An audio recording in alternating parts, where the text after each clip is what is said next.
ಕರ್ನಾಟಕ ಸ್ಟುಡಿಯೋಗೆ ಸ್ವಾಗತ. ನಾನು ಬಸವರಾಜು.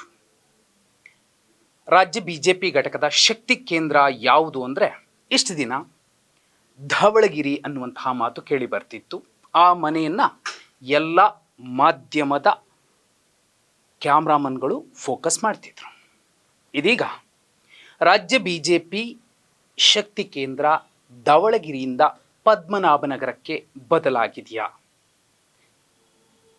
ಕಳೆದ ಡಿಸೆಂಬರ್ನ ನಂತರದಲ್ಲಿ ಇಂಥದ್ದೊಂದು ಬದಲಾವಣೆ ನಾಜೂಕಾಗಿದೆ. ಸೂಕ್ಷ್ಮವಾಗಿ ಗಮನಿಸಿದ್ರಷ್ಟೇ ಆ ಒಂದು ಸ್ಪಷ್ಟ ಚಿತ್ರಣ ನಮ್ಮ ಕಣ್ಣು ಮುಂದೆ ಬಂದು ನಿಲ್ಲುತ್ತೆ. ಲಿಂಗಾಯತ ಸಮುದಾಯದ ಬಲಿಷ್ಠ ನಾಯಕತ್ವದ ಬೇರನ್ನು ಕಿತ್ತು ಹಾಕಲಿಕ್ಕೆ ಅಥವಾ ಬಿಗಿಯಾಗಿ ಹಿಡಿದುಕೊಂಡಿರುವಂತಹ ಲಿಂಗಾಯತ ನಾಯಕತ್ವದ ರಾಜ್ಯ ಬಿಜೆಪಿ ಒಳಗಿನ ಪ್ರಭಾವವನ್ನು ಗೌಣವಾಗಿಸಲಿಕ್ಕೆ RSS ಅಥವಾ ಬಿಜೆಪಿ ಹೈಕಮಾಂಡ್ ಮತ್ತೊಂದು ಬಲಿಷ್ಠ ಸಮುದಾಯದ ನಾಯಕನನ್ನು ಎಳೆದು ತಂತ. ಇಂಥದ್ದೊಂದು ಪ್ರಯೋಗವನ್ನು, ಮಂದಗತಿಯ ವಿಷಪ್ರಾಸನವನ್ನು ಮಾಡಿಸಿದೆಯಾ? ಸಾಕ್ಷಿ ಏನು? ಜುಲೈ 22ರ ಬಳಿಕ 2021 ಜುಲೈ 22ರ ಬಳಿಕ ರಾಜ್ಯ ಬಿಜೆಪಿಯ ಶೇಪ್ ಬದಲಾಗಿದೆ. ಇತ್ತೀಚಿನ ಸಾಕ್ಷಿಗಳನ್ನು ನಿಮಗೆ ಎಕ್ಸಾಂಪಲ್ ಆಗಿ ತೋರಿಸ್ತೀನಿ. ಡಿಸೆಂಬರ್ 22ನೇ ತಾರೀಕು 2023 ಮಾಜಿ ಪ್ರಧಾನಿ ದೇವೇಗೌಡರ ಜೊತೆಯಲ್ಲಿ ಹಾಲಿ ಪ್ರಧಾನಿ ನರೇಂದ್ರ ಮೋದಿಯವರು, ಅವರ ಜೊತೆಯಲ್ಲಿ ಮಾಜಿ ಮುಖ್ಯಮಂತ್ರಿ ಕುಮಾರಸ್ವಾಮಿ ಅವರ ಸಂಬಂಧಿ ಜೊತೆಯಲ್ಲಿ ಅವರ ಅಣ್ಣ ರೇವಣ್ಣ ಅವರು, ಅವರ ಮಗ ಪ್ರಜ್ವಲ್ ರೇವಣ್ಣ ಅವರು, ಇಷ್ಟೂ ಜನರ ಒಂದು ಫ್ಯಾಮಿಲಿ ಪಿಕ್ಚರ್ ಬಹುದೊಡ್ಡ ಚರ್ಚೆಯನ್ನು ಹುಟ್ಟುಹಾಕಿತ್ತು. ಪರಿವಾರವಾದ ಬೇಡ ಅಂತಿದ್ದಂತಹ ಪ್ರಧಾನಿ ಮೋದಿಯವರು ಅದೇ ಪರಿವಾರವಾದಕ್ಕೆ ಜೋತು ಬೀಳಬೇಕಾಗಿ ಬಂತ ಅನ್ನುವಂತಹ ಒಂದು ಸ್ಪಷ್ಟ ಸಂದೇಶವನ್ನು ನೀಡುವಂತಹ ಫೋಟೋ ಸಾಕಷ್ಟು ವೈರಲ್ ಆಯಿತು. ಯಾಕೆ? ಸಾಕ್ಷಿ 2. ಕೇಂದ್ರ ಸಚಿವರ ದಂಡು ಕೂಡ ಇವತ್ತು ನೇರವಾಗಿ ಬಂದು ಬಿಜೆಪಿ ಕಚೇರಿಗೆ ಹೋಗುತ್ತೋ ಬಿಡುತ್ತೋ ಪದ್ಮನಾಭನಗರದ ದೇವೇಗೌಡರ ನಿವಾಸಕ್ಕೆ ಭೇಟಿ ನೀಡುತ್ತೆ. ಇವತ್ತು ಕೂಡ ಅದೇ ಆಗಿದೆ. ಅರ್ಜುನ್ ಮುಂಡಾ ಅವರು, ಕೇಂದ್ರ ಸಚಿವರು, ನೇರವಾಗಿ ದೇವೇಗೌಡರನ್ನ ಭೇಟಿ ಮಾಡಿ ಬಂದಿದ್ದಾರೆ. ಮಾಜಿ ಪ್ರಧಾನಿ, ಹೌದು, ಒಪ್ಕೊಳ್ಳೋಣ, ಇಷ್ಟು ದಿನ ಯಾಕಿರಲಿಲ್ಲ ಅಂತ ಪ್ರಶ್ನೆ ಮಾಡಬಹುದು. ಇದಿಷ್ಟೇ ಅಲ್ಲ, ನಿಮಗೆ ನವೆಂಬರ್ 14ನೇ ತಾರೀಕು ನೂತನ ಬಿಜೆಪಿ ರಾಜ್ಯಾಧ್ಯಕ್ಷರಾಗಿ ಆಯ್ಕೆಯಾದಂತಹ ವಿಜಯೇಂದ್ರ ಅವರು ದೇವೇಗೌಡರ ಕುಟುಂಬಕ್ಕೆ ನಿವಾಸಕ್ಕೆ ಭೇಟಿ ಕೊಟ್ಟು ಅವರ ಕುಟುಂಬಸ್ಥರನ್ನು ಮಾತಾಡಿಸ್ಕೊಂಡು ದೇವೇಗೌಡರ ಆಶೀರ್ವಾದವನ್ನು ಪಡ್ಕೊಂಡು ಬಂದರು. ನವೆಂಬರ್ 18 ರಾಜ್ಯ ವಿಧಾನಸಭೆಯ ವಿಪಕ್ಷ ನಾಯಕರಾಗಿ ಆಯ್ಕೆಯಾಗಿದ್ದಂತಹ ಅಶೋಕ್ ಅವರು ಕೂಡ ನೇರವಾಗಿ ಅವರ ಅಧ್ಯಕ್ಷ ಪದ್ಮನಾಭನಗರದಲ್ಲಿದ್ದಂತಹ ದೇವೇಗೌಡರ ನಿವಾಸಕ್ಕೆ ಭೇಟಿ ಕೊಟ್ಟು ಬಂದರು.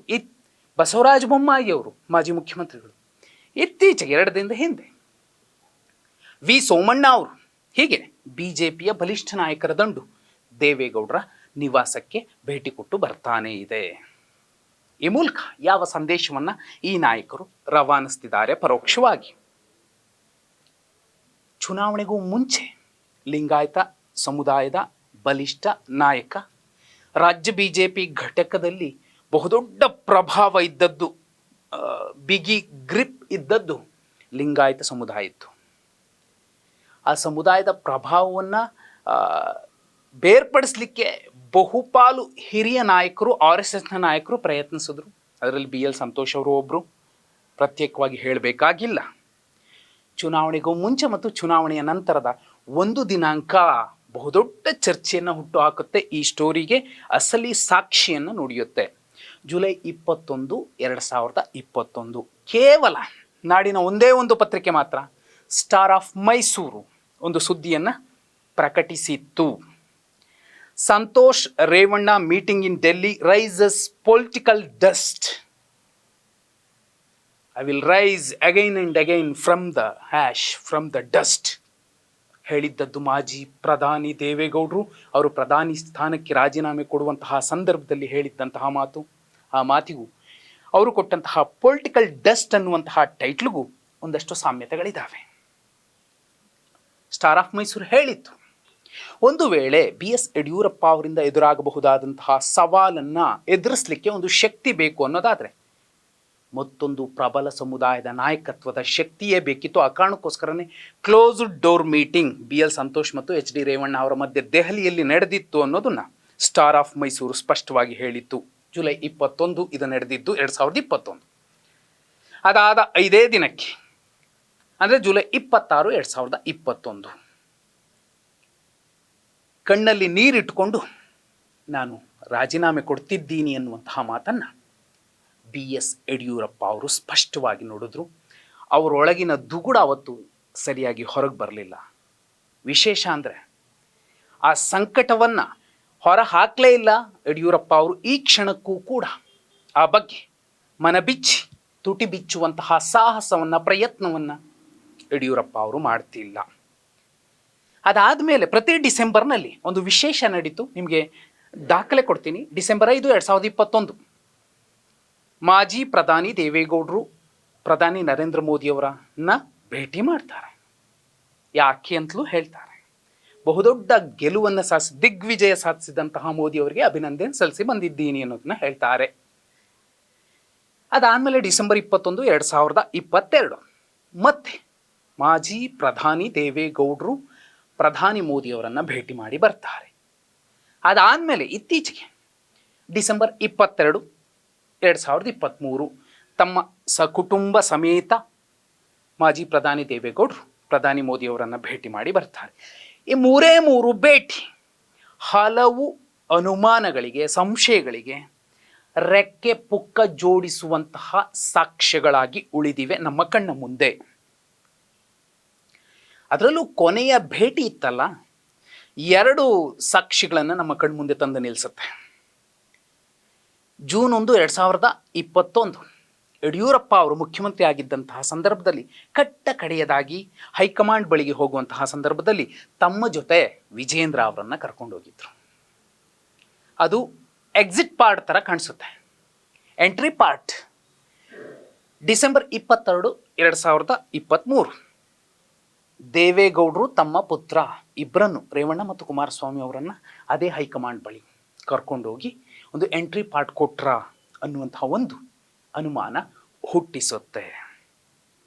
ಎಲ್ಲೋ ಒಂದು ಕಡೆ ಈ ಎಲ್ಲ ಪ್ರಯೋಗದ ಹಿಂದೆ ಮಂದಗತಿಯ ವಿಷಪ್ರಾಸನ, ರಾಜ್ಯ ಬಿಜೆಪಿ ಘಟಕದಲ್ಲಿನ ಲಿಂಗಾಯತ ಸಮುದಾಯದ ಬಲಿಷ್ಠ ನಾಯಕತ್ವಕ್ಕೆ RSS ಅಥವಾ ಬಿಜೆಪಿ ಹೈಕಮಾಂಡ್ ಮಂದಗತಿಯ ವಿಷಪ್ರಾಸನ ಮಾಡಿಸಿರಬಹುದು ಅನ್ನುವಂತಹ ಪ್ರಯೋಗದ ಹಿಂದಿನ ವ್ಯಕ್ತಿ, ಶಕ್ತಿ ಯಾರು? ನಿಮಗೆ ಮತ್ತೊಂದು ದಿನಾಂಕವನ್ನು ನೆನಪಿಸಬೇಕು. 25 ಮೇ 2018 ಆಗಷ್ಟೇ 2 ದಿನನೂ 3 ದಿನನೂ ಮುಖ್ಯಮಂತ್ರಿ ಆಗಿದ್ದಂತಹ ಯಡಿಯೂರಪ್ಪ ಅವರು ಏಕಾಏಕಿ ವಿಪಕ್ಷ ನಾಯಕರಾಗ್ತಾರೆ. ಅವತ್ತು ಎದುರುಗಡೆ ಕುಮಾರಸ್ವಾಮಿ ಅವರು ಕೂತಿರ್ತಾರೆ. ನನ್ನ ಹೋರಾಟ ಕಾಂಗ್ರೆಸ್ ವಿರುದ್ಧ ಅಲ್ಲ, ಬದಲಾಗಿ ಅಧಿಕಾರದ ಮದದಿಂದ ಕೊಬ್ಬಿ ಮೆರೆಯುತ್ತಿರುವಂತಹ ಅಪ್ಪ ಮಕ್ಕಳ ವಿರುದ್ಧವೇ ಹೊರತು ಕಾಂಗ್ರೆಸ್ ವಿರುದ್ಧ ಅಲ್ಲ, ಯಡಿಯೂರಪ್ಪ ಅವರು ಹೇಳ್ತಾರೆ. ಇದರ ಜೊತೆಯಲ್ಲಿ ಬಹುಮುಖ್ಯ ಸಂಗತಿ ಇದೆ.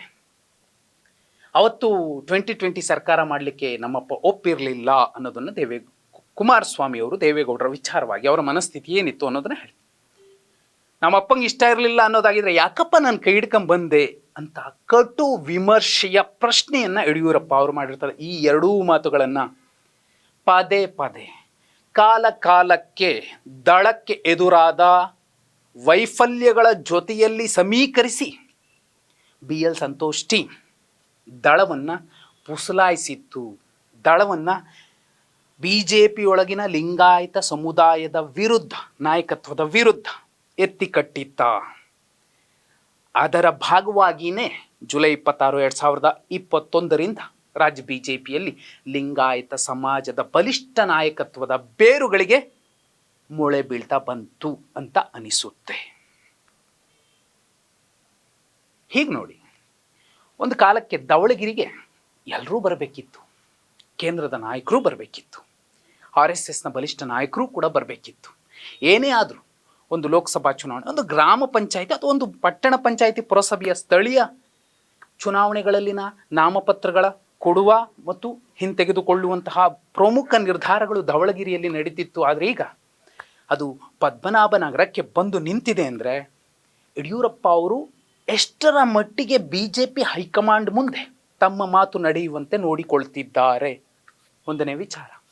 ಎರಡನೇದು, BL ಸಂತೋಷ್ ಅವರು ಅತ್ಯಂತ ತಾಳ್ಮೆಯಿಂದ ನಿಧಾನವಾಗಿ, ನಿಮಗೋಸ್ಕರನೇ ಒಂದು ಸಾಲನ್ನು ನಾನು ಬರೆದಿದ್ದೆ, ಅದನ್ನು ಹೇಳಲೇಬೇಕು. ಬಿಗಿಪಟ್ಟು ಹಿಡಿದಂತ ಅಂದರೆ ಯಡಿಯೂರಪ್ಪ ಅಂದರೆ ರಾಜ್ಯ BJP ಅಂದರೆ ಯಡಿಯೂರಪ್ಪ, ಅಂತಹ ಒಂದು ಚಿತ್ರಣವನ್ನು ಕಿತ್ತು ಬಿಸಾಕಬೇಕು.